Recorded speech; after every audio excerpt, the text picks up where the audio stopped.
Yeah, yeah. You know, niggas probably should have been taking this rap a little bit more serious. But when you get money in the streets for real, it's kind of hard to stop and go to the booth. You know, when that paper study calling you all day, what it is, man. you kind of get Controversy sidetracked. Best Sweep Show. We about to get this shit active.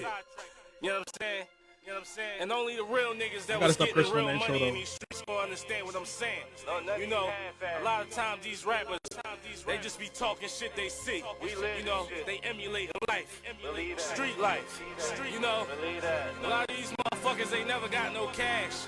So they had plenty of time to be in the stew. You know, sleeping in and all that shit. But nigga, we was really ripping and running. You know, getting this motherfucking money. And it's probably my calling. I should have been did this shit a long time ago. But I was R.I.P. Chinks Drugs, man. Please don't judge me. Don't do it. Shit. I'm a D-boy, so you know all the hoes gonna love me. 10 toes down, not one less. And every day I wake up, nigga, I'm a fall and flip.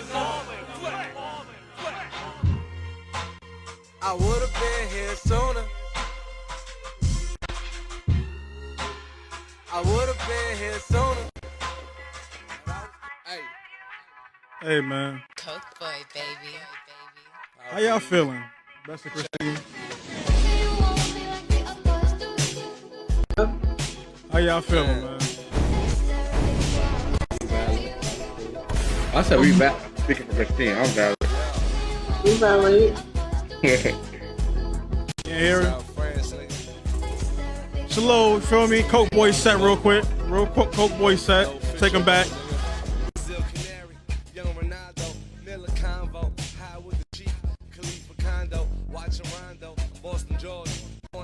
With a closed casket before they open doors. I pray for that. Flood my neck up. Oh, man. I feel like my energy is low right now. I gotta turn this shit up a little bit. My sofa. Gotta wake up.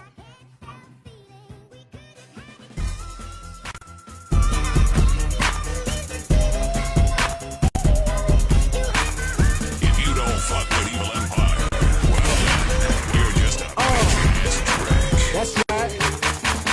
Look, I peep the game through that wide lens. Haters like why him and not them. Niggas get played like violins. Try not to sin. Neutral, but I'm with five brims. Niggas like smoke weed and ride rims. You ain't high still. That money coming. I'm feeling good. That blicker on me. I wish a nigga would. Wrist stupid. Yo, bitch, scoop me. You just started playing ball. I've been hooping. What's going on, man? It's the Controversial Best of Swoop Show, and I'm here with my beautiful, controversial, big MILF energy, big Leo energy, Christine, feel me?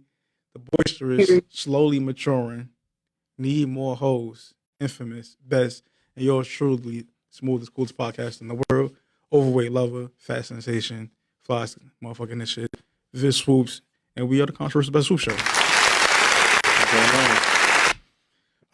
Shit, how was y'all week? How y'all feeling right now? How are y'all feeling? I feel like I cut the rounds of applause too short. Me, give it y'all a little bit more rounds of applause. There we go. Let's go with y'all. What's new? We got an interview today. For the people that don't know.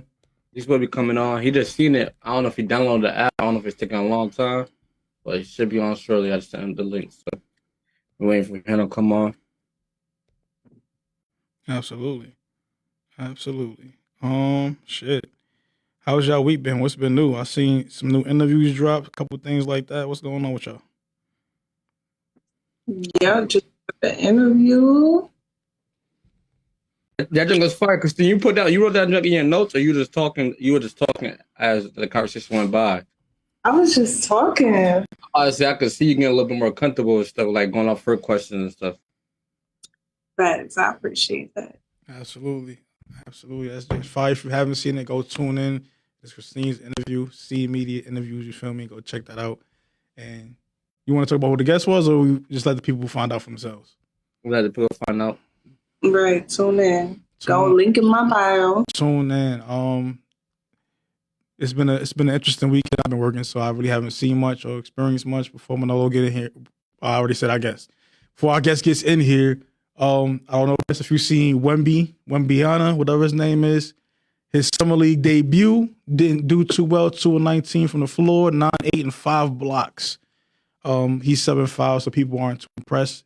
Other than the hype that came in with it, I will say though, shout out to my young boy Marquise Noel. Put up 17 his first game. I think he shot 4 or 6 from 3 or something like that, or 3 or 6 from 3. Shot just around 50% from the floor. 5'8", 5'9" point guard from New York City. And shout out to Jalen Pickett. He had like 12, 6, and 5 in his first game in the summer league for the Denver Nuggets. So shout out to New York Hoopers, man. They just putting on right now in the summer league, and I like it. And I will be at the summer league games on Wednesday to see Denver play with Jalen Pickett, to see Toronto play with Marquise Noel, and the Knicks also. They summer league guys, see who's going to probably make the active roster or get a two-way deal out of that. You know, shout out to Pickett. That nigga, he just scored $8.3 million for 4-year contract. Two-way? Huh? Two-way?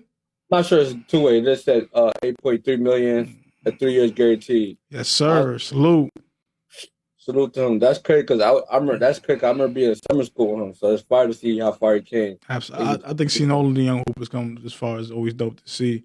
Our guest is here, actually. Our guest is here.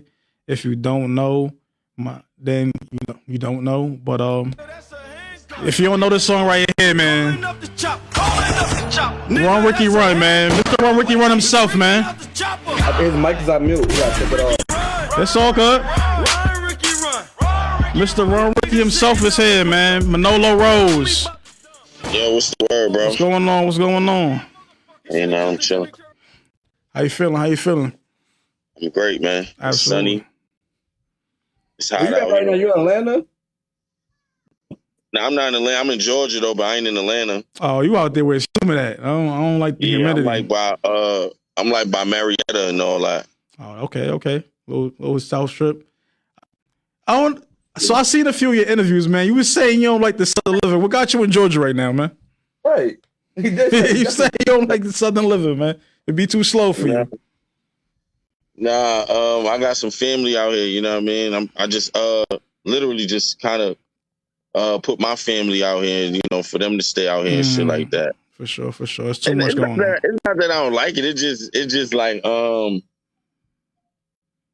I don't know. This shit is hard sometimes. You know, it's hard to wake up in this like ain't nothing to do. That shit is like crazy. Listen.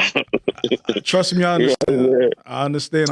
Even if you wanted something to happen, it's not happening. You know what I mean? Even if you wanted that shit to happen, it ain't happening. That shit is hard for me to deal with. See, the only thing I don't like about down south is everything as far as a bitch. Like say I get 26, Exactly. 27, that's 30 minutes away. Like 1.6 miles is 30. Like, bro, I can't deal with that, bro. Yeah. Nah. Like every time you wait, you know, anytime you want to do anything, you got to drive there to do it. It's like that shit is like I don't, you know what I'm saying? And I ain't even gonna lie, I hate to drive. You know what I'm saying? Me too. There be days where it's probably like I could go months without driving. You know what I mean? That's a fact. My car just be sitting there. I fucking get up and ride my bike before I get in my car if I ain't got, you know what I mean? Unless I ain't got no choice. Like, damn, I got it. You know what I mean? Down south, that ain't happen. I ain't gonna lie. You're gonna be riding for 3 days. Listen. People make fun of me all the time because I got my driver's license when I was like 22, 23. But I'm like, I'm from the Bronx. Like, the 4 train get you where you need to go. Get you where you need to go. Jump on the bus and like you said, just find something to do. When you like I lived in the projects, you come outside. It's 16, 17 floors in the building, 7, 8 buildings in the projects. It's always something going on. Somebody doing something. There's a bunch of people outside. There's always something happening. You know what I mean? If you want to go do some shit, you can go do it. You know what I mean? Here's like on a Monday. You niggas ever been in Miami on Tuesday and Wednesday? I've been on Tuesday. I'll probably leave on Tuesday. Yeah, it's nothing to do. You gotta wait till like Thursday so you can hit like Wentworth and shit to start popping. Trash. Fucking stores wasn't even open on the strip. I went there like a dickhead thinking all that shit was open. Shit was closed. Restaurants and shit wasn't even open no more. I'm like, damn, I didn't even know that happened. And I was there for like a month. But I used to live in Georgia, though. I lived in Fitzgerald, you know what I mean, for a little while. Yeah, this was your Hooper days, right? You was playing AAU? Yeah. Who you swooping with, man? Who you I swooping know with? how that shit feel. Like I lived down this motherfucker for a good year and a half, like a half a year before I got kicked up out of here. Mm. You know what I mean? So you play AAU, but who you hooped with, man? Yeah. Shit, everybody from Lance Stevenson to everybody that came out of Coney Island, Bashy. Mm. So you early 2000s. That's your class. Yeah, mid Mid 2000s. Okay. So Yeah. like that, Kemba Walker. But I played with all of them, you know what I mean? Niggas like Gary Irvin, G Forbes, and them, all the niggas that went to the league. Chris Tab, they a little bit older than me, but I was playing with them though. Yeah. Yeah, I know in that era. I went to Rice and then I went to Cardinal Hayes, so I know a little thing or two about a couple of the hoopers. You feel me? Right. Absolutely. Yeah, hell yeah. So we about to get to some of these questions. Before we go there, though, we get to some serious shit. I don't want to get too serious. I want to. This is something I bring to our guests that come on the show because our co-host Christine don't believe us when we say that, right? Me and Bess and our producer Mike, we like to think that we snipers. You feel me? Like extraordinary snipers of America. We be telling Christine that women do not ask niggas to wear condoms. Like we have to do it ourselves. Tell her if I'm lying. Nah, they don't though. They don't. I never been with a chick and the chick said, you got condoms. You know what I mean? I ain't never really seen that before. I never seen. I'm trying to listen. This is 4 men on here telling you this of different ages. Never experienced that shit. I never heard no shit like that. I never even heard a chick say, you know what I mean? Nigga had to volunteer that for himself. You know what I mean? Exactly. Feel me? And one other topic was about the Kiki Palmer situation that females don't like nice guys unless they have money. Like she was trying to say, like, Russell Wilson. Huh? Talk about the Russell Wilson shit. Yeah, Russell Wilson. She tried to say girls like guys like Russell Wilson, but we were trying to justify like that's a lie. Like Russell Wilson when they have money. Yo, besides that, they like niggas that dog females. You gotta be like they like all type of niggas. I mean but that's not. You know, I'm gonna tell you some ill shit though. That's not even just women. That's people. Period. Mm-hmm. You know, like you ever seen like if you think of the analogy of like a dog, and this is not just women. This is human beings.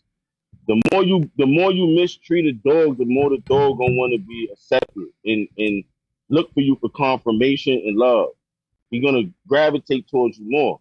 It's like you ever see niggas in the club and a celebrity or somebody walk in the club, right? Mm-hmm. And niggas will put that velvet rope around the same couches that been there. Yeah. And the more they put the velvet rope there, the more niggas try to stand behind the velvet rope. No matter if there's 40,000 people behind that rope getting your shoes stepped on, more people gonna try to stand behind the rope just to say that they're in the VIP section. No matter if you say, yo, just step right over the rope and stand right there, and your shoes don't gotta get stepped on, niggas still gonna try to stand behind the rope. Example, bro. That's a fact. Niggas want to look. Feel me? Everybody want to be down. So it's the same thing. It's the same thing with women. With a dude, the more somebody treats you foul, the longer you'll stay, because you're gonna keep longing for it. It's just a human psychology. Mm-hmm. It don't matter what it is, bro. Like it don't matter. You see niggas with their moms. You ever seen a nigga where his mom's is not really there for him, and then all the nigga do is try to, you know what I'm saying? Is try to like seek his mother's love. Mm-hmm. You ever seen that? Shit like that. The more somebody treats you bad, the more you gonna stay, bro. It's just fucked up, but that's just the way human beings are. We connect more with negativity than we do with positivity. We just do. Absolutely. You ever ask somebody what they don't like and they can ramble up 100 things in a amount of 10 seconds of what they don't like? You ever ask them what they like and nigga can't tell you 10 things that he like? That's a fact. Just ask the nigga what he want to eat. Shit, that's crazy. You ask the nigga ask somebody what they want to eat. They don't know. They're gonna be, I don't know. But then you're gonna get them 10 suggestions. And after you make 10 suggestions of something to eat, they're gonna say, I don't want to eat that. I don't want that, and I don't want that. And then you're gonna be back saying, damn, so what you want to eat? And then it's back to the blank again. Right. Niggas just connect more to negativity, bro. That's just what it is. Yeah, that's a fact, man. That's just what it is, bro. That There's shit no way sad of getting when you think around that. about it, bro. Absolutely. But let's start at the beginning, Manolo Rose, man. We start Mm-hmm. New York City, you feel me? Started in Far Rock first, then to Brooklyn, or Brooklyn to Far Rock? Nah. In Far Rockaway first. I started in Far Rockaway first. Yeah, I was born up there. So Far Where's Rockaway Far is in Queens. It's in Queens, but it's not. They don't. Anybody from New York City know that it's not Queens. If you're from New York City, you know Far Rockaway don't claim that they part of Queens. They Far Rock. Nah, that's Far Rockaway. It's not Queens. That's So would y'all say I like staying in Island? Like people like y'all don't really like New York City don't really claim y'all? It's not an island. It's a peninsula. Okay. So it's just surrounded by 3 different bodies of water. You got the beach. You got the bay in the back of you. You know what I'm saying? And then you keep. You know what I mean? Then it's like island. If you keep going down, you could go into like what they call that shit, Long Beach and all that shit with all of that private shit over there where it's like off to itself. You know what I mean? Where you gotta kind of take a boat. You could take a boat literally to get over there and access it. Absolutely. And you started off there and then migrated over to Brooklyn and was going back and forth. Yeah, hell yeah. And then I went to from Brooklyn. When I got to Brooklyn, my mom's moved to Brownsville to Marcus Garvey Village. I moved to Marcus Garvey Village. I was there, and then I went to Marcy. You know what I'm saying? I went to Marcy early on, but I just went, kept going back and forth between Brooklyn to Far Rockaway my whole life. You know what I'm saying? My whole life I've been out. Yeah. Right. So a lot of my family is out there and shit like that.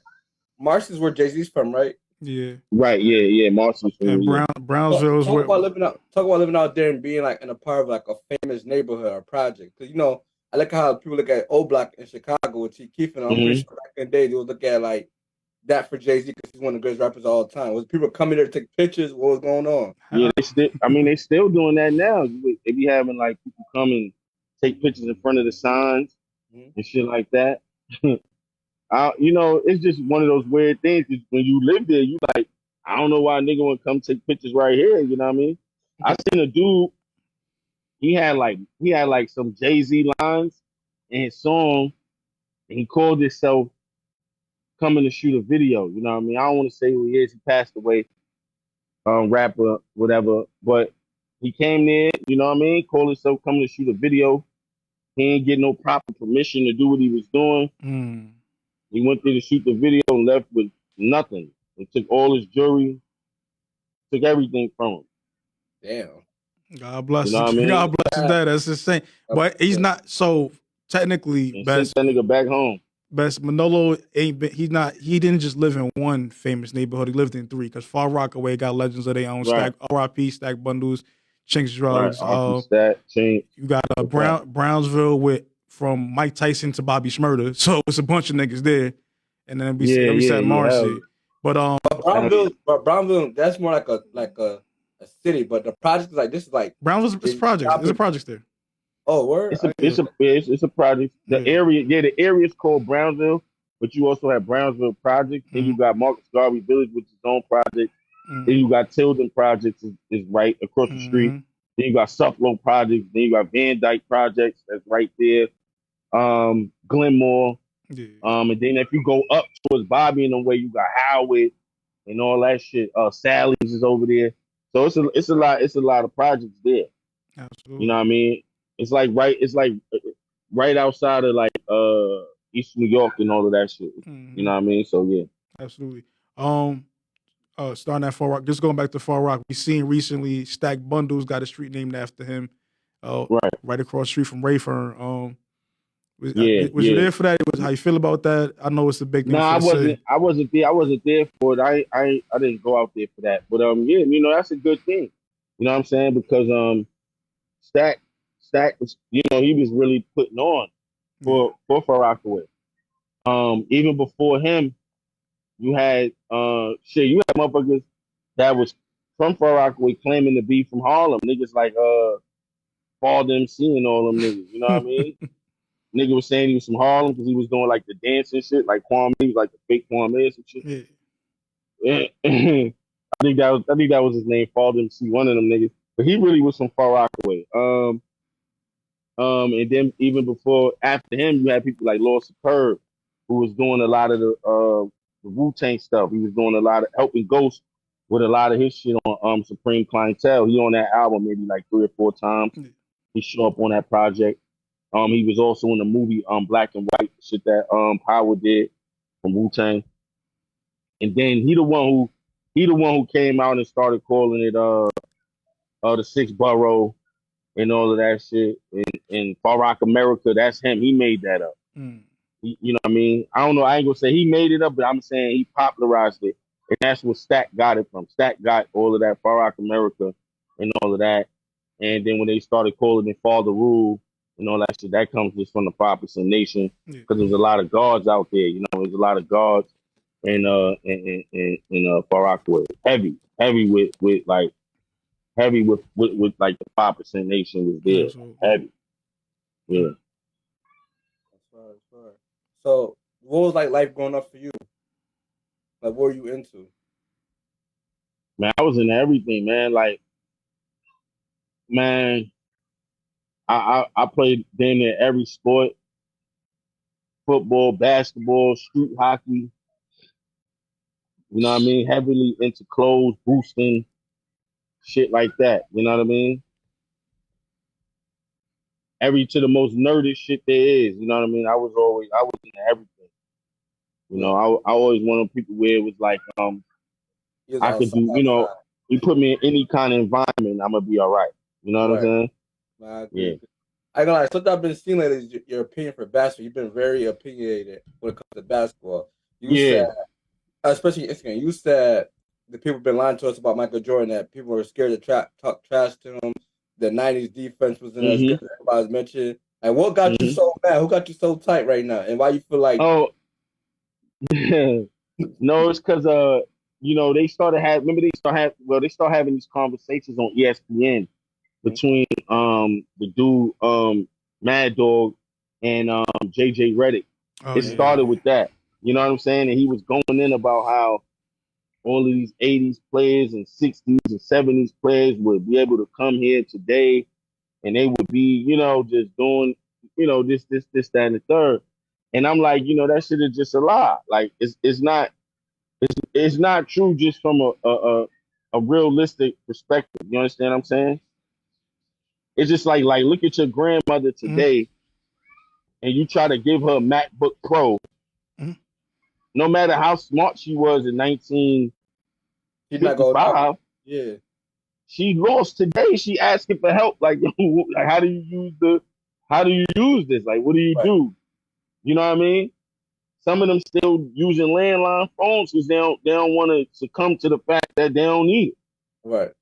So it's like, so that's what really got it started, because it's like that didn't make no sense to me. Like, how can you honestly believe that a person could wake up out his bed from 1965 and come today and play with these people today, where, you know, you moves that people are doing now, they never been seen before back then. No, that's a fact. They never seen nobody. People shooting damn near from half court now. But the one thing I would, we gotta start the. I gotta send you another link because it says bugging up. We gotta start the. We got. And give us like in 5 minutes or so. We're gonna have another link coming up. But all right, send it to me. It's cool. Yeah, we about to reset the link right now.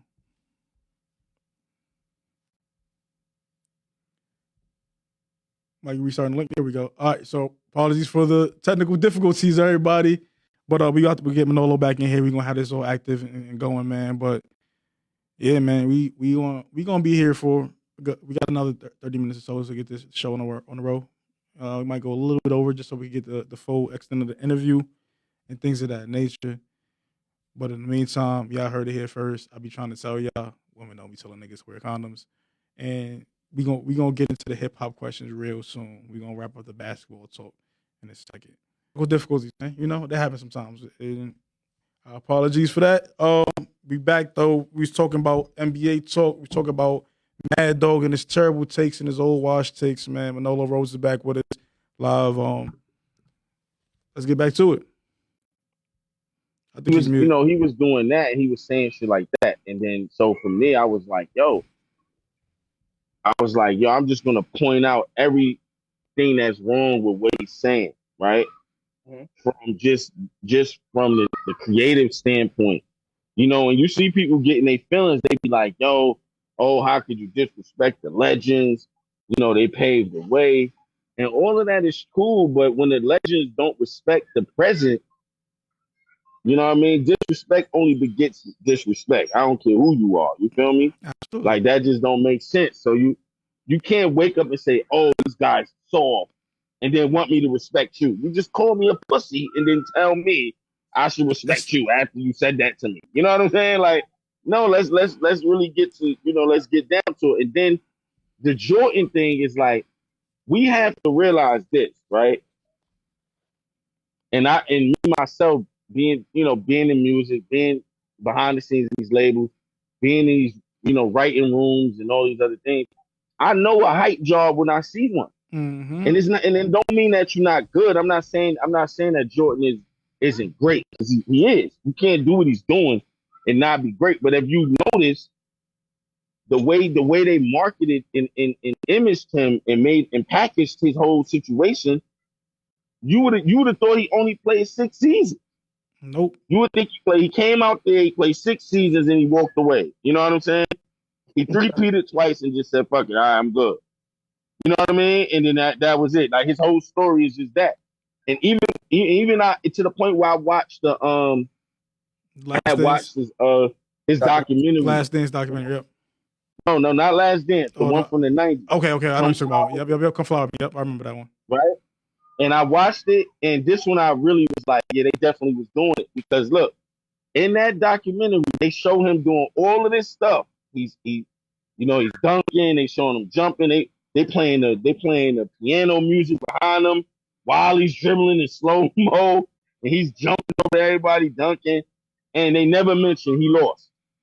They say, he scored 63 on Larry, and they show Larry talking about him. Yeah, Larry said they lost that game. The best. He lost. They lost that. They lost that game in that series. I think they got swept. In that series, he got swept. They never mentioned the nigga losing. They just showed the nigga go play golf after that. Like, they just say in the off season he's shooting 18 holes of golf. I'm like, wait a minute, I ain't even say the nigga lost or nothing. Like, he lost. Nah, just like he did his 63, and then he went and played golf. And to add to that, because people got to, like, we know basketball here, so we know the Central Division, Chicago, Detroit. Chicago wasn't the best team. It was Detroit by far. Detroit was in dudes in that time, and nobody wanted to give them their credit now, but they wasn't messing with them Pistons back in them days, man. Right. And the thing is this, right? If you lose, you get swept by Bird twice, right? You get swept by Bird twice. You never beat Bird in the playoffs ever, but that's never brought up. You know what I'm saying? Mm-hmm. You beat the Pistons. They only bring up the one time he beat the Pistons. He beat them once. Yeah, lost every other time. It's not saying that the man ain't who he is, because you need help to win. But when you don't give that excuse for other people, it just don't make sense. Like, I don't be really wanting to hear LeBron James is 4-10 in the chip. And I'm like, well, if you really add it up, let's really be honest. Besides the one time he lost with Wade, that's the only time, right, against Dallas. Yep. That's the only time you ever could actually say he had help in the trip. Yeah. And even the Dallas one, I don't hold against them because you can't. But this is what I'm saying. Even F, right? I would say this, right? You could say, hold on, y'all. Let me. Oh, there you go. All right, we straight. Like this, right? You could say the Dallas one he lost. I'll give you that. Cool. Because Wade was on the court, Bosh was on the court, and he was on the court. He lost. All the other chips that he lost, he never played with the co-stars that he's supposed to been had with him. Sure. Every time Kevin Love was hurt and Kyrie was hurt, every year. And then Kyrie left. Every year. Every year he was hurt. And then Kyrie left and he went back and he was playing with J.R. Smith. Like, he was the second best player was like J.R. Smith. And Della Vadova was like the second leading scorer with some wild. Come on. The first look, if you remember the first game against Golden State, Kyrie cracked his kneecap. Mm-hmm. His kneecap cracked. Boom. So he was out. Kevin Love was already out because he had the nigga in Boston had pulled his arm out of his socket, injured him. All right, that was that one. That's when they took Golden State the 6 games, and Braun led in every statistical category in that trip, in that final, to the point where they gave Iguodala the Finals MVP just because he was playing defense on the nigga who was doing everything. Right. And if you listen to J.R. Smith, they like, yo, Dellavedova literally almost died that series. They're like, yo, the nigga was so exhausted he almost died. Right? Now, all right, that's one. The other ones, every time they got there, they was hurt. The only one time he had his team was the one they won. Yeah. And then that's when them niggas got KD. And every year after that, Kevin Love was either hurt, Kyrie was either hurt, or both of them was hurt. Mm-hmm. And then Kyrie was gone, and then Kevin Love just was injured or whatever the fuck was going on with him. Absolutely. You know what I mean? So I'm just saying, like, it's not a thing to say, yo, the man lost. That's nothing. He lost. That's a given. You can't change that. I don't give a fuck if you had who you needed to have or who you didn't need to have. But every time you bring up Mike losing, they try to go into context as to why he lost. But when you talk about this nigga losing, you just saying, oh, the nigga lost. He ain't shit, he lost. It's like, nah. And I'm not saying that because to me, there is no best player ever. Because eventually the game is to be expounded on. It don't matter what it is. You feel me? It's always going to be improvement from the past. And if it don't, then it don't make sense. You understand what I'm saying? That's a fact. It just doesn't make sense. The one thing I would disagree with you is I'll say the 90s defense is a little bit better than it is now. They're not better. It's not better because you got to think about it. They could touch you. How? Now you can't. So you got to think about how good a defender Amon Shumpert or Kawhi Leonard when he's actually playing is when they can guard you and they all use their feet. They can't touch you. Let me ask you this: where do they shoot more free throws, in this era or the 90s? Where they take more free throws in this era? No, they don't. Just look it up. Harden don't take more free throws than an average person. I'm telling you. You talking about Harden's an outlier though. Harden's an outlier. I'm talking about the statistics. I'm talking about the statistics of the era. More free throws were shot back then than they all shot today. That's the numbers. I'm not making them do my own shit. And that was some. You can look this shit up yourself. I'll go with this with Manolo, and I would agree here because I'm a Knicks fan. So the Knicks defense was if you get past whatever guard was guarding you and you get to the basket, right? I'm cracking you. So now you got to earn your free throws. You got to earn your free throws. That was right. The defense back then. Now here's the thing. Here's the thing that you said that because that's true.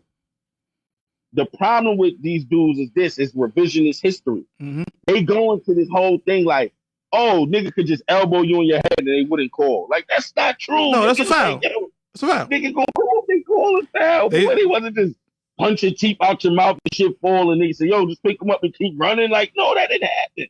No, they say instead of giving up an easy layup, you got to earn your 2 at the line. Right, that was the mindset. Earn your 2 at the line. And that's my point. So it's like at the end of the day, now if you want to say to me, and then you got to look at the rule changes. If somebody got the ball on the lower block, you couldn't help, you couldn't double. If all the players stayed above the free throw line, just go look at Mike in a lot of them highlights about, if you just type in 90 defensive rules, you will see Mike getting lower block fadeaways by himself, one-on-one with a nigga, because all the players, if your man is above the free throw line, you have to stay within arm's length of him. You couldn't help. So you barely could double team. And now you talk about you got to do like a 45-inch vert just from the low block shooting right over you. Right. So it's Michael Jordan. The motherfucker is offensively an offensive juggernaut. To play him one-on-one is like, come on, my nigga. Like, it's not happening. Right? So what I'm saying is the rules help for him to be what he was. And according to Isaiah Thomas, it's because when he was getting fouled and all that shit, he went to David Stern or whoever was the commissioner at David Stern at the time, and he went there and he complained. And they started to change the rules. They started to implement flagrant fouls. Now I said, but see, before them fouls were just common fouls. You fouling it. But then they saying, you do 2 of these, you out the game. You know what I mean? So they started changing the rules to suit him. Yeah. And rightfully so. They put the league on his back. He made the league what it is today. Yeah, That's why niggas is making the money they make. You know what I mean? Absolutely. Because they took it from where it's like even myself, I noticed for myself as coming up as a young fan of the game, when I was a kid, I never developed to have a basketball team.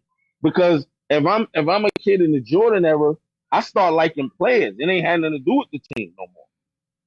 Because that's how they promoted Mike. They promoted Mike as an individual. Yeah, not a part of the Chicago Bulls. You know what I mean? It ain't had nothing to do with Chicago Bulls. It's like I like Mike. Like I don't care about listen, none of that I shit. remember the NBC days is Michael Jordan and the Chicago Bulls. It wasn't the Chicago Bulls.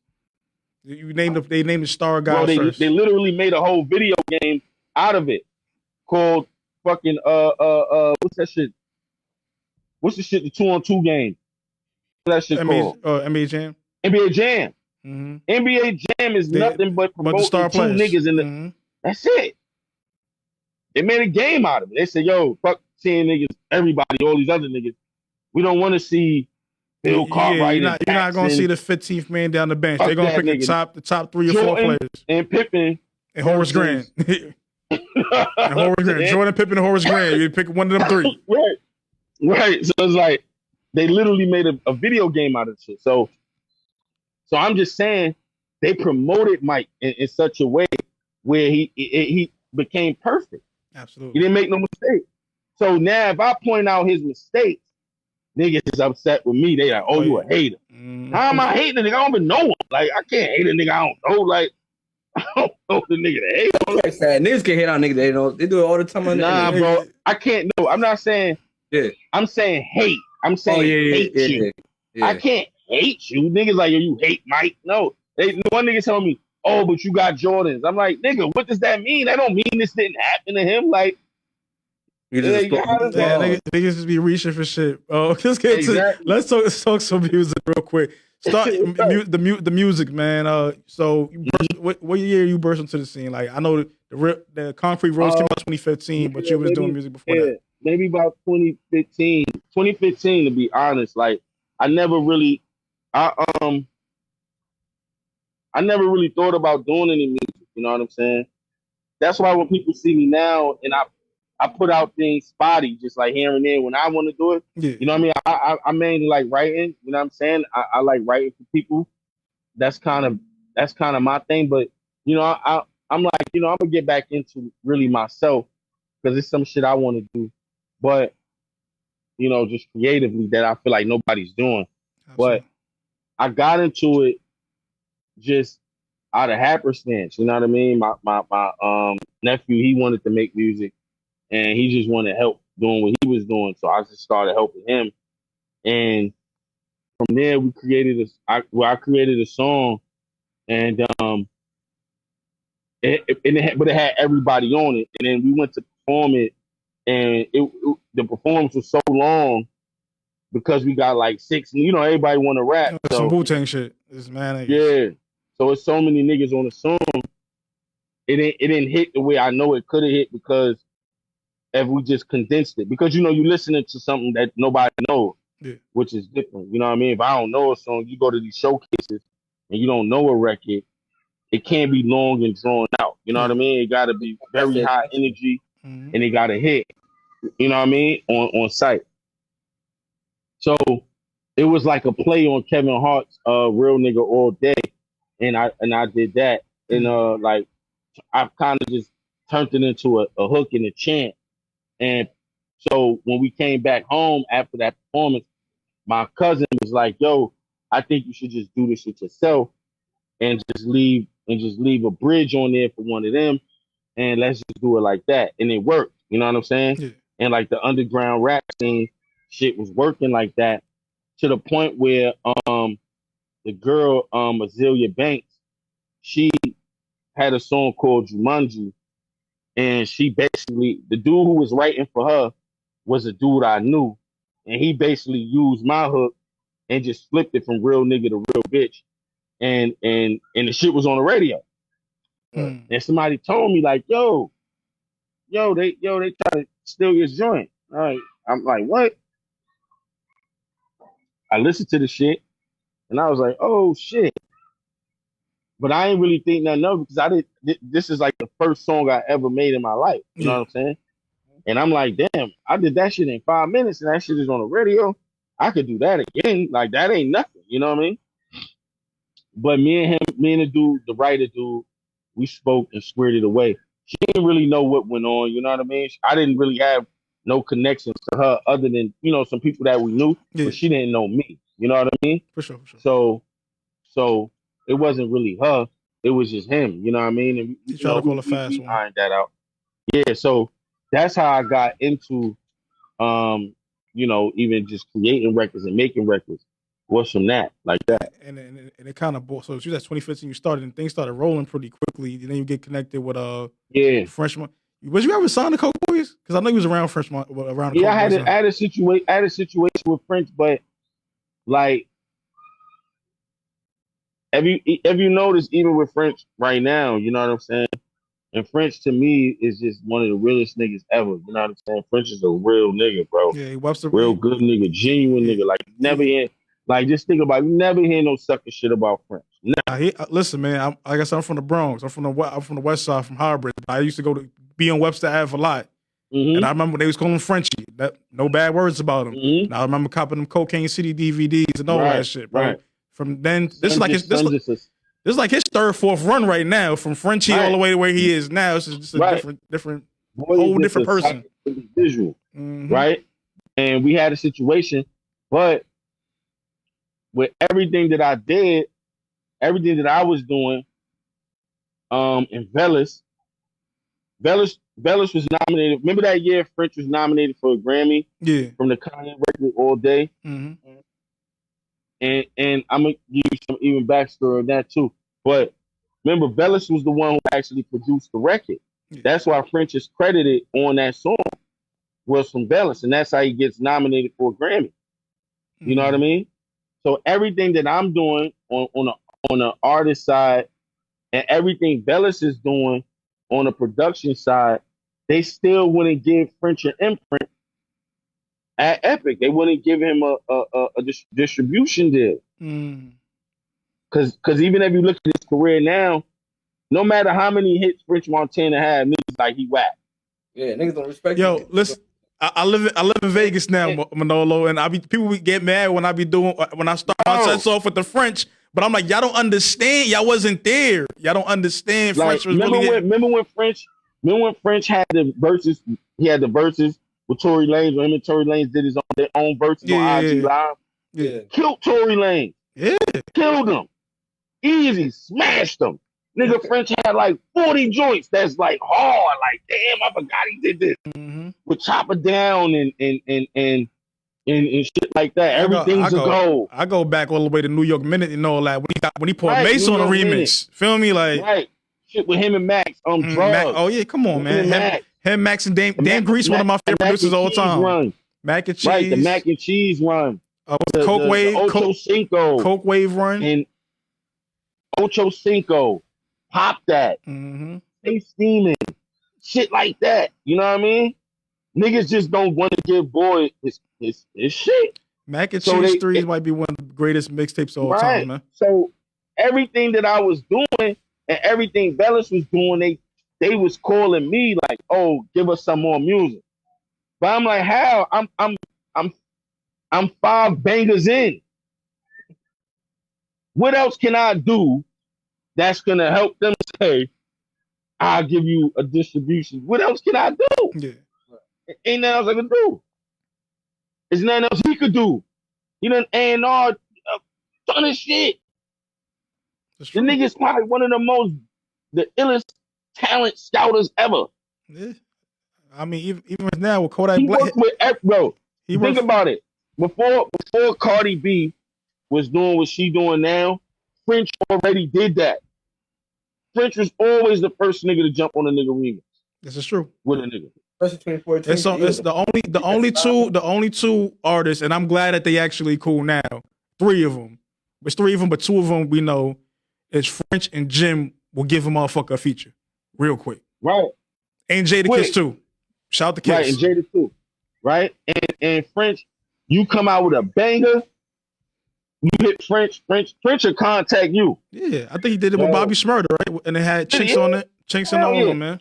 And niggas remember, bro, Bobby's biggest run was running around with French, bro. That's who had him everywhere. Mm-hmm. It was French. Same thing. Oh, yeah, when Lil Durk got cold, he brought him over there to the Coke Boys, man, real quick. Bro. People don't remember that. Cold, bro, they even try to make a fake relationship with the Dyke. There's love. Yeah. Right. Know what I mean? Part in that. You know what I mean? Nah, we know what you're saying. We know what you're saying. But Dave's low. You feel me? She's a full-blown Dyke. And you ever seen them kiss on 106 in Park? It was the most cringe-worthy kiss ever. You could tell she didn't like men. You could tell. Yeah. They even faked the relationship with Durk, and that shit ain't work out. And then they sent them over there. You feel me? And as French the nigga brought him around all the niggas from Atlanta.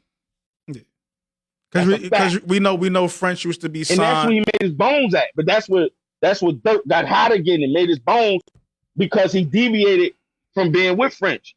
You know what I mean? And the thing is, I was in Texas, right? With French. Yeah. We were South by Southwest. French had a show. We walking through with French. You ever been to South by? You ever been down there? I haven't yet, but I know what it is. I know what it is. I know what's going. I know how it is. Right? That shit is like if you was in Brooklyn, like going to Labor Day parade for 7 days. Really 14, but 7 days for the music. Yeah. And the other 7 is for movies. But now imagine you come down there and there's nowhere to drive, just like it would be for Labor Day. And you walking down the street with French Montana. Walking down, it's crazy. Me and my brother, we picked up 8 bitches. We go back to the hotel room. French like, yo, I'm about to go have dinner with Bootsy.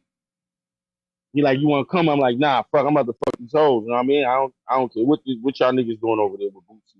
Having dinner, that shit is cool. You just saying it like it's right. You said Bootsy Collins or Lil Bootsy? No, Lil Bootsy. Lil Bootsy. Because you said Bootsy. Nah, like Bootsy. But even that, like you just throwing it out there. You got to have dinner with Bootsy like it's nothing. I'm like, nah, fuck all that. Y'all need to go do that. We smoked the bitches in the hotel. One nigga fucking on the staircase. It was wild. It was like a wild day. That's a New York nigga shit. We fucking the staircase, project staircase. Right, okay. In the hotel, niggas. I go up the shit. I hear my man going crazy. I'm like, oh, it's lit. We lit. We leave. We go down. We come back downstairs. Everybody down there. Bootsy, Young Thug, Durk. Durk is with us. Yo Gotti. Gotti was there. That's when what's the semi-retarded nigga Weldon? That's when Weldon was lit. He out here in Vegas. He out here in Vegas now too, and he be charging niggas. That nigga Weldon had one of the baddest bitches ever. Oh man, that's pain. Retarded nigga. I'm like, this one I knew. The clout is all you need. The nigga had one of the baddest bitches ever. Off the clout. Niggas in at the end of the night, but he fucked her. I know he did. You know what I mean? But anyway, I'm saying this story to say this. We go down there, and this how much, like Durk, he kind of turned on French. We get out there, French is performing, and he's supposed to bring Durk out. And when he was bringing him out, Durk left. Like, he ain't even stay at the venue. Nigga just cut out with thugging them, because thugging them was saying they was out. So he ran off with them. You know what I mean?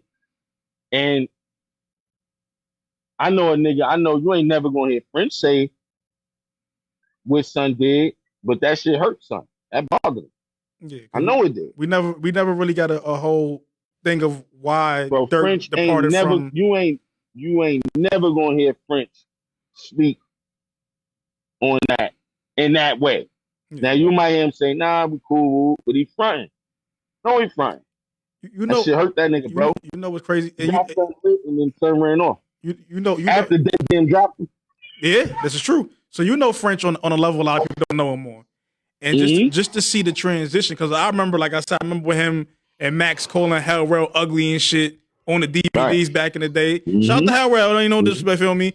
But to now to see French be this professional, like I remember Scully French wearing the Scullys, wearing all the beanies, whether it be a Gucci one or just a regular black one from the Africans in the Bronx. Like, that's the guy I know. Now I just see him now, Versace robe, this, everything, this, and it's like it's crazy to see his progress. And he just dropped he's dropping a film now, which is doing really well as well. So salute to French Montana, man. He been putting on for the. It went from Fat Joe to French Montana when the Bronx got cold, man. Bro, if niggas really be honest, right? Niggas really be honest. He got the same niggas around him, bro. Mitch is still in. Cheese still there too. I took the Cheese like earlier in the week. Shout out to Cheese. He still fuck with him, right? You know, Max is still in. It's still the same niggas, bro. All the Spanish niggas from the Bronx, them niggas is there. The black dudes from the Bronx, they there. Niggas still there, bro. Like niggas don't give son his credit, but so I'm saying that just to give son his flowers. But but like we just said, nobody gives it to him. Yeah. So this is why I end up leaving them, because they wouldn't give him a imprint. They just wouldn't. Yeah, I didn't know what else to do. He was trying to get a Coke Boys deal for a long. He got his own individual one, but he was trying to get the Coke Boys deal for the label for a long time. I do remember that, bro. And I will say that all happened while maneuvering with beefing with Jim Jones. And we know Jim get active. We know French and them niggas get active. So it was a lot going on with hip hop police trying to do your business and all that other shit in New York City at the time, especially when they were saying them the indictments like crazy. Because I think 2015, Bobby and Rowdy got hit with their shit. But I was with Rowdy recording a record when he was on the run. You know what I mean? And he skipped out on the French Montana show, so he wouldn't get caught. Yeah. Because I went to the studio right after the show. You know what I mean? And this is what I'm saying. So they wouldn't give Son an imprint though. I don't know why. They just don't respect what he does. They just don't. But he's showing to make it work. Does it, and a lot of the artists he work with does successful. All of this shit and don't complain, bro. He does all this shit and don't complain. Absolutely. He don't say nothing. Absolutely. He don't complain about nothing. And boy, just keep on moving. And that's why I respect him. Son is one of the realest niggas I know in this industry. He just an ill nigga. French is an ill nigga, bro. And he get bitches. Yeah. Listen, man, when you a light-skinned African nigga, it's a little different, man. Light-skinned African nigga, man. Yeah, that nigga get bitches, man. I remember everybody thought he was Puerto Rican. That nigga is Moroccan. Yes. The nigga Puerto Rican cuts a nigga from the Bronx that's light-skinned. Everybody think Puerto Rican. The nigga slang, he got a Spanish accent. Yeah. Have you listened to him talk? I'm from the Bronx, so we all talk a little Spanish over there, man. This niggas like we just do. You know what I mean? It's just there. So, but the boy, I seen that nigga, man. I seen that nigga do some things, man. With it, like with them hoes, man. My son French an ill nigga, bro. Hey man, he had Trina, and I was jealous. I ain't gonna lie. I was a little jealous. I ain't gonna front. I'm like a nigga. I pride myself on myself when it comes to these hoes. You feel me? And how I move and how I am, you know what I mean? And I'm going in the bathroom, I look over, I see boy boots on the floor. I'm like, damn, that nigga was fast. You know what I mean? His boots by the bed. 3 bitches, shit like that. My son French get it in. You should, get it in. Your mom when it comes to them hoes, man. Absolutely. You know what I mean? And so, but yeah, you know what I mean? So they ain't want to give an imprint. So with me fucking with French, I was just like, damn, man. So I went to him and I told him about the situation I had. Your mic went on mute, bro. Yo, mic, we can't hear you. Mike, can we unmute him? I don't know what's going on. Yo, we can't hear you. Your mic went on mute. There we go. Yeah. You hear me? Yeah, we hear you now. Yeah. You hear me now? Yeah, we hear you. Yeah. Yeah, cause that shit muted. Hold on. All right. So it was like, he told me like, yo, I told him about my situation I had at Rock Nation. I'm like, yo, I got a situation over there. And and I could go over here. They want to give me some bread. They want to do so and so on. And he was like, listen, if you could, if that's going to better your family, your situation, then I just go do that. You know what I'm saying? Yeah. And that's what I did. You know what I mean? And he just let you go. He ain't try to hold you. That's how I got my situation with Rock. He just let you go. He did these simple release, none of that. Because some labels they be trying to hold niggas. Hold shit. on, bro, because I can't even hear y'all. Oh shit. Yeah, you hear me? Yeah, we hear you. You hear us? I'm trying to hear y'all. You hear us? It went back on mute. We can't hear you. Yeah. There we go. See if y'all on mute. I can't hear y'all. I hear him now. Are we on mute, Mike? There you go. All right, I had to cut. All right. Yeah. I'm gonna have to do it like this. Cut it off. Take it off my headphones. Nah, you fine. So I was saying, and a lot of time when guys are trying to get released from labels, they try to hold them and stuff. French did that with you, no problem, no issue, whatever. It's just this is gonna better your family. Go ahead, my boy. Yeah. You know what I mean? So French, he came to me. Well, I came to him and I told him the situation. And when I told him that, I was like, oh, that's because somebody was trying to call me.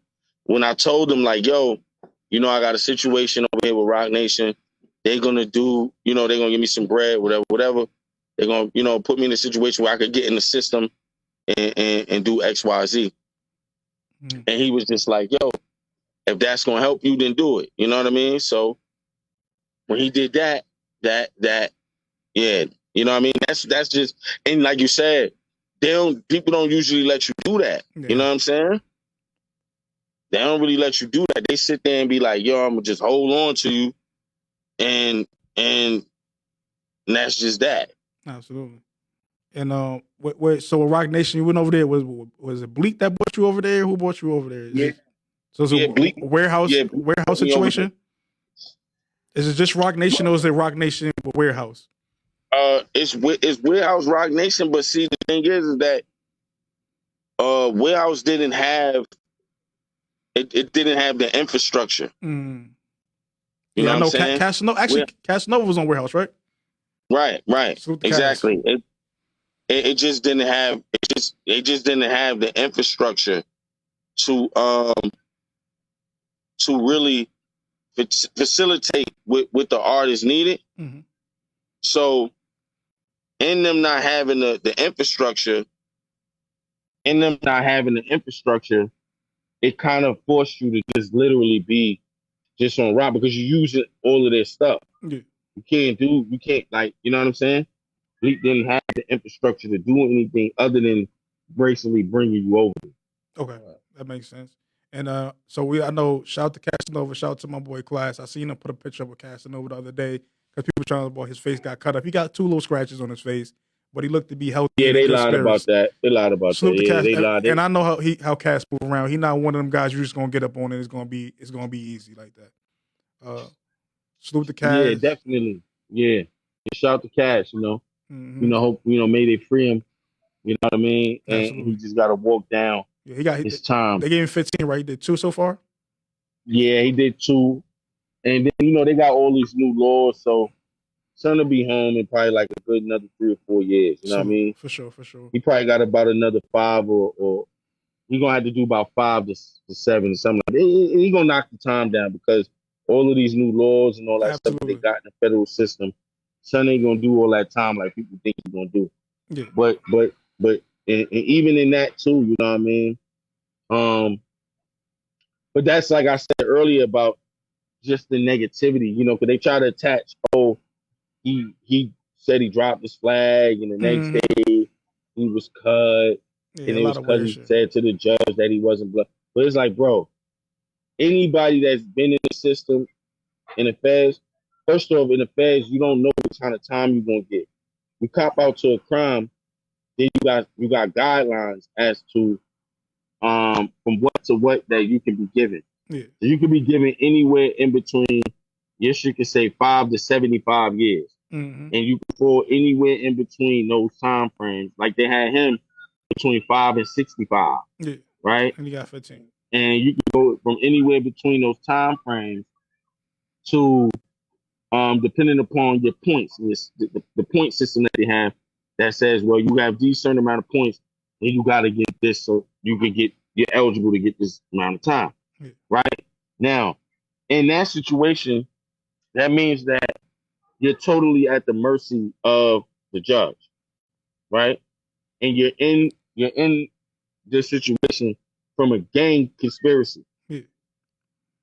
Everybody that went in front of that judge, We announced the gang status. they announced the gang. Because how you looking now, you at his mercy. You saying, Exactly. yo, I'm trying to get out. Don't slam me with the 65. Yeah. You trying to get the lesser as possible without. I ain't telling on nobody. I ain't doing none of that. But I'm just trying to get myself separated from getting the bullshit. Exactly.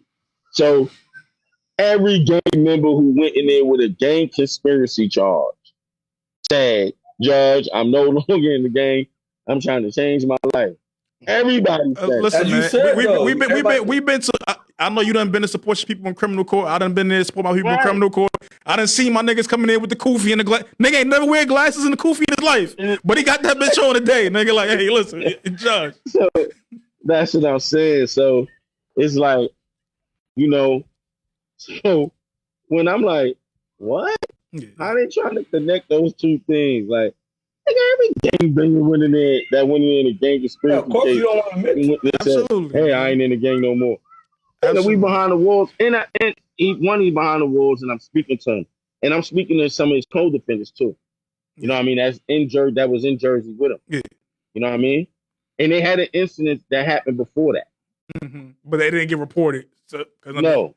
Of course. But if you even look at the cutting situation, just look how it was reported. You could tell that somebody was using it for their own political gain. Yeah. Because they was like, they brought up his situation because it's a high profile situation because of who he is. Mm-hmm. And they brought up the dude who got damn near crippled in there because they want to get these state prisons closed down. Yeah. That's what they're doing. That's why they're doing the same thing at Rikers Island right now. Yeah, they're trying to get. They want to get the private prison because they make a lot of money in them. Yeah, they trying to get these state jails. They're trying to get these city jails, not state jail, but city jails. They're trying to get these city jails demolished. Mm-hmm. So they use his case for their own political gain. But like I said earlier, human beings navigate to negativity so bad that they use that to be like, oh, he got cut up or bad. And if you read the report, it said it. The dude said, the CEO came on and said, yo, he got cut. But the dude who cut him, he chased him down and cut him up so bad that you couldn't see his face no more. All you saw was blood. But nobody spoke on that part of it. Yeah. They just said, oh, he got cut. Look, because he said he dropped the swag. Because, the 1090 Jakes and the niggas like that of the world want to find shit like that to run with. Bro, they didn't even make no sense. Yeah, none at all. And so now he had to show, now you got to show your face. Yeah. And show, now I just got a little scratch. Yeah, shout out to Cass, man. Shout out to my nigga classmate for actually saying that he was in good spirits. I done got into it with Troy. We going with some Troy Ave shit eventually, but I done got it into Troy Ave because he was dissing Casanova while he was locked up, and I had put out a tweet saying I think that's sucker shit because you wasn't saying nothing to a nigga when he was out. You want to kick a nigga when he down.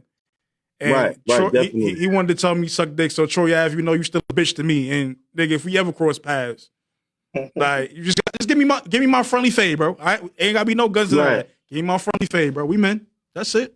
And that ain't never gonna happen. You ain't never gonna run into him. Never. He don't be nowhere in the city. He don't be nowhere in the city. He be talking all that shit. And that's the whole thing. And people don't realize that. Like, they let him get like a bully status without ever bullying nobody. They watched him get hurt more times than he ever did to anything to anyone else. But you know what it was? It was that he was trying to come out the new 50 Cent. Like, he was trying to come out some 50 Cent. So Manolo and me from the city, bro. Like, again, and I move around, I shake around. We may even know some of the same niggas.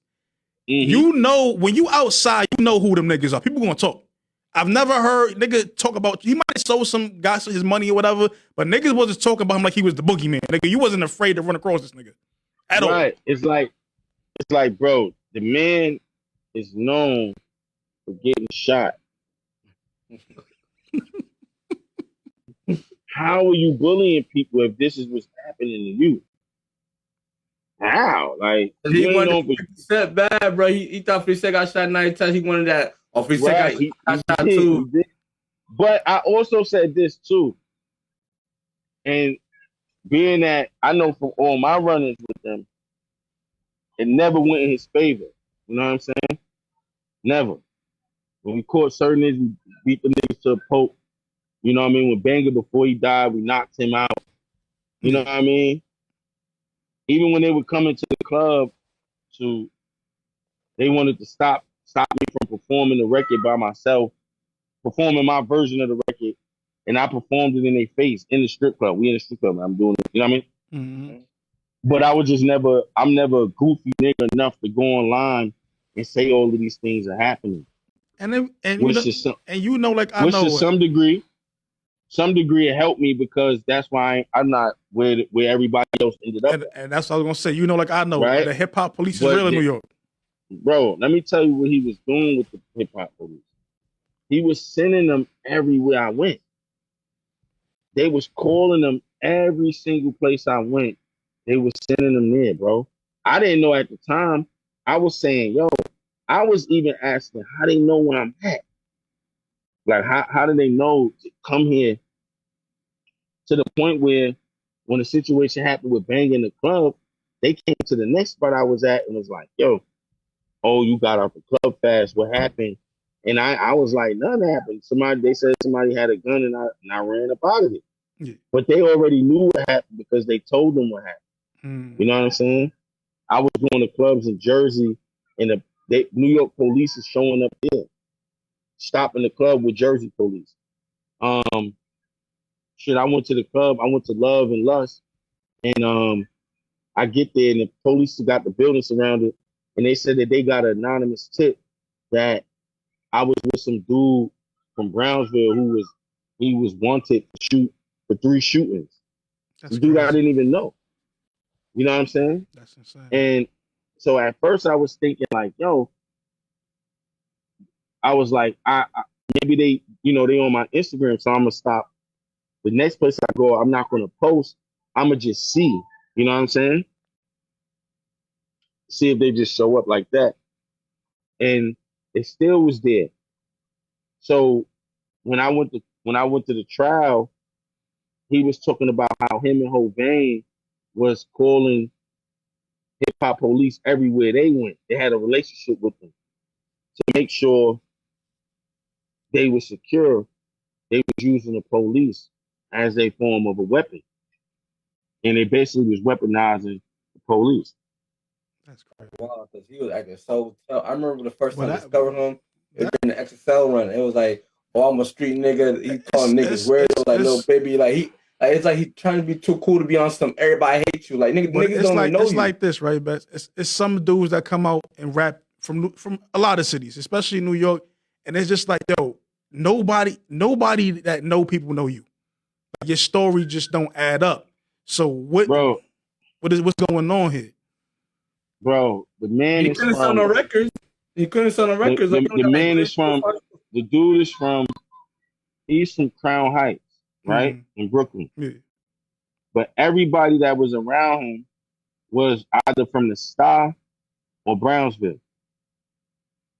To me, that's a red flag because we're the people from your block. Yeah. We're the people that's from your neighborhood that's around you. You understand what I'm saying? Yeah. Your goons can't be from everywhere else. It's where you got them from. And that's when you go back. That's when he goes back to when he said French a real nigga. French could go back to Webster. You talk about Jim a real nigga. Capo be on the east side of Harlem. Like they be where they from with they niggas. I've seen it with I've seen Cam on 40th. Feel me? I've seen A Boogie in Highbridge. And that's the whole thing. And it's like, yo, you run because the people you running around with is people from your block, from your neighborhood. Mm-hmm. You know what I mean? You're not coming back over there with a bunch of niggas from somewhere else. You know what I mean? Hovain is from Brownsville. Oh, that's the Brownsville connection. Lito and them is from Brownsville. You know what I mean? Yeah. You running around before he was running around with Nuke. he was running around with Ramadan, who they call Africa. He from the stop. He from my area. You know what I mean? Yeah. So it's like these dudes be bona fide frauds. And it's like, for me, I'm just not if something's happening in the street, I just leave it where it is because I know you going to prison the moment you start playing that game, the internet game. Yeah. But it hurts you in the long run because it makes people believe you're soft and you're scared of him. Yeah. And While he's the one getting hurt. And he weaponized the internet to make it seem like he was something. But if you guys tell the truth, now we all going to jail. You know what? Right. You know what maybe threw me off about him? Because I'm not a street nigga, I'm a civilian, right? Right. And he was saying shit like, don't drop the soap. Like, bro, as a street nigga, I was always like, from a street nigga perspective, you never supposed to wish jail upon your enemies. Why you happy Tax Stone locked up? Why you happy Casanova locked up? And talking about Tax, so we know Tax got his situation. We know how many years Tax got? He got 35. They gave Tax 35. 35. And it's crazy because that's what I'm saying, bro. Like they gave Tax. First off, his crime got lessened from a murder to a manslaughter, one. Right, to a manslaughter one, which supposed to carry a limit of 25 years. You know what I'm saying? Yeah. So Tax, once he appeal it, his situation, that time gonna come down. And he ain't gonna do the amount of time that people think he gonna do. You know what I'm saying? But I'm gonna tell you this. See, what people didn't know was because he told the story as if he was locked up for, I told the story like he was locked up for killing his own friend and they mistaken him for murdering him. So he had to tell because they mistaken him for being the one that actually did. But in reality, that's not what happened. He was never charged with his friend's murder at all. And he got caught with 3 guns because as he ran out the club to drive himself to the hospital, he took the guns and an off-duty cop who was moonlighting as a security guard heard over the radio what was happening. He saw the van and he seized the van and got a warrant to search the van and they found the 3 guns. This is why he started beefing with Lito and Hovain after the situation. He wanted Hovain to take a charge for one of the guns and he wanted Lito to take the charge for the other gun. And then that third gun was the gun that he picked up from the situation with Tax. Now, Tax eventually cops out to that gun in the feds. Tax take the charge from that gun because they traced the gun back to a seller and a dude who bought the gun in Florida because I don't think Tax took the serial numbers off. So it went back to a dude in Florida. That dude in Florida told on the dude he sold it to, and then the dude he sold it to told on Tax and said it was Tax gun, right?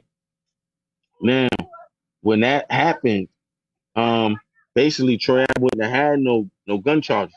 So Hovain and Lito, they backed out of taking the charges for that gun. But what people don't tell you is that he was getting charged with 2 guns and a reckless endangerment charge for shooting inside of the club with all them people in it. Yeah, same shit that happened to Sean. Sean got hit with the same shit.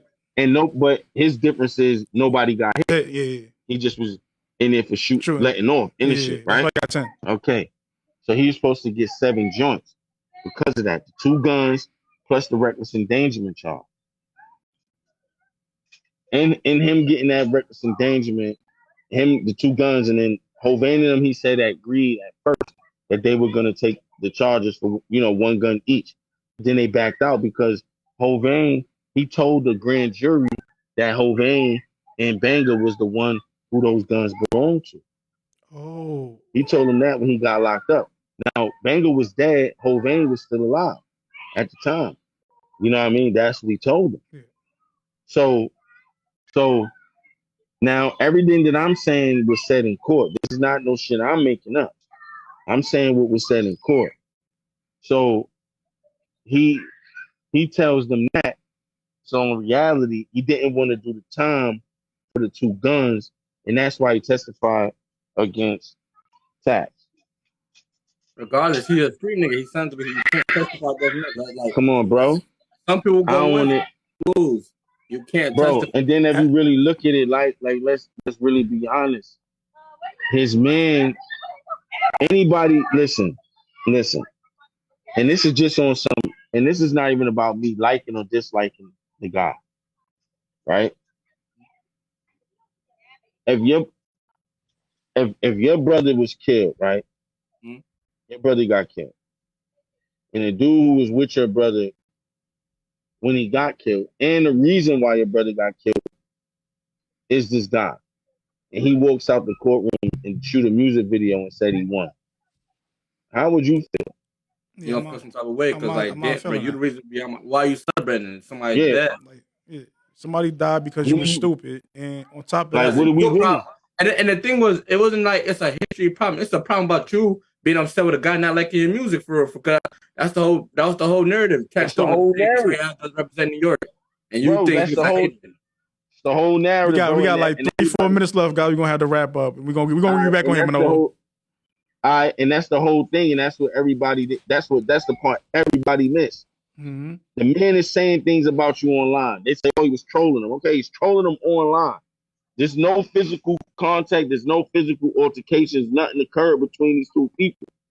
Everything that happened physically in the street only happened between me and them, right? So this dude only said they didn't like your music. You went to the club to confront him like you sent him to do with what's the dude name? Ala McCohen. Mm-hmm. Remember, he sent Banger to beat up Ala McCohen because Ala McCohen said his song was trash. Right. When he remixed Tuesday. When the writer said, the blogger journalist said, "Oh, Troy Ave is the George Bush of hip hop," he sent Banger to beat him up too, right? But these are two peon niggas, you know what I mean? These ain't no street niggas. It's two peon in the street essence wise. He tried to do the same thing with Tax that day, and he lost. Yeah. And then got caught with two hammers, and then told. And then walked out the courtroom and said he won. Yeah, that's not. Why this man is dead because somebody didn't like your music. And another man said, then you beef with his mother because you talking about, oh, I wanted her to bury him somewhere else.